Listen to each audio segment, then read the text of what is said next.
രണ്ടാം പിണറായി വിജയൻ മന്ത്രിസഭയുടെ 4ാം വാർഷികത്തിന്റെ ഭാഗമായി ആലപ്പുഴ ബീച്ചിൽ നടക്കുന്ന എൻ്റെ കേരളം പ്രദർശന വിപണന മേളയിൽ പോലീസിന്റെ ആഭിമുഖ്യത്തിൽ നടത്തിയ ലൈവ് ആർട്ട് ക്യാമ്പയിൻ ശ്രദ്ധേയമായി. സോഷ്യൽ മീഡിയയിലൂടെ പ്രശസ്തനായ അഖിൽ ശ്രീകുമാറാണ് ലൈവ് ആർട്ട് അവതരിപ്പിച്ചത്. രണ്ടാം പിണറായി വിജയൻ സർക്കാരിന്റെ 4ാം വാർഷികത്തിന്റെ ഭാഗമായി ആലപ്പുഴ ബീച്ചിൽ നടക്കുന്ന എൻ്റെ കേരളം പ്രദർശന വിപണന മേളയിൽ പോലീസിന്റെ ആഭിമുഖ്യത്തിൽ ലൈവ് ആർട്ട് ക്യാമ്പയിൻ സംഘടിപ്പിച്ചു. സോഷ്യൽ മീഡിയയിലൂടെ പ്രശസ്തനായ അഖിൽ ശ്രീകുമാറാണ് ലൈവ് ആർട്ട് അവതരിപ്പിച്ചത്. ജില്ലാ പോലീസ് മേധാവി MP മോഹനചന്ദ്രന്റെ ചിത്രമാണ് ലൈവായി വരച്ചത്. ലഹരിക്കെതിരെ എന്ന സന്ദേശമുയർത്തിയാണ് പരിപാടി സംഘടിപ്പിച്ചത്.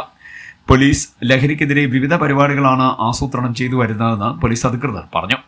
മേളയുടെ 4ാം ദിനമായ മെയ് 9 തുടക്കം കുറിച്ച ലൈവ് ആർട്ട് പ്രദർശന വിപണന മേളയുടെ അവസാന ദിവസമായ മെയ് 12 പൂർത്തിയാകത്തക്ക വിധത്തിലാണ് ക്രമീകരിച്ചിരിക്കുന്നത്. ദ കളേഴ്സ് ഓഫ് ലൈഫ് എന്ന പേരിൽ സോഷ്യൽ മീഡിയയിൽ അറിയപ്പെടുന്ന അഖിൽ ശ്രീകുമാറിന്റെ ലൈവ് ആർട്ട് വ്യത്യസ്ത അനുഭവമാണ് കാണികൾക്ക് സമ്മാനിച്ചത്.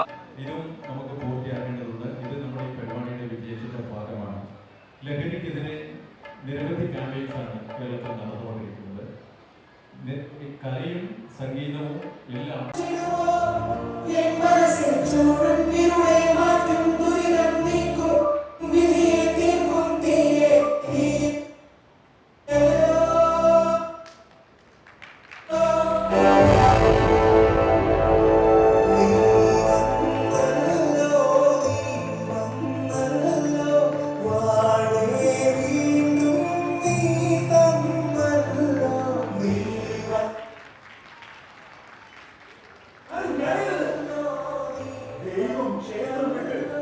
നമ്മുടെ കൂടെ ജീവിക്കാൻ വരുന്നു.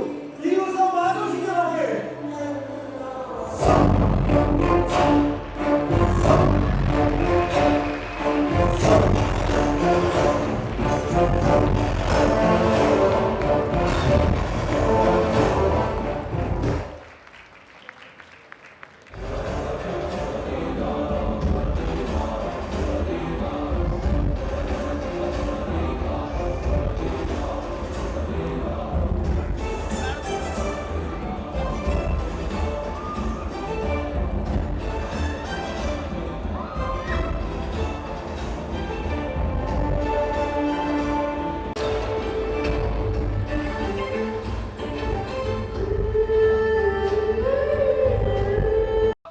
CDNet News.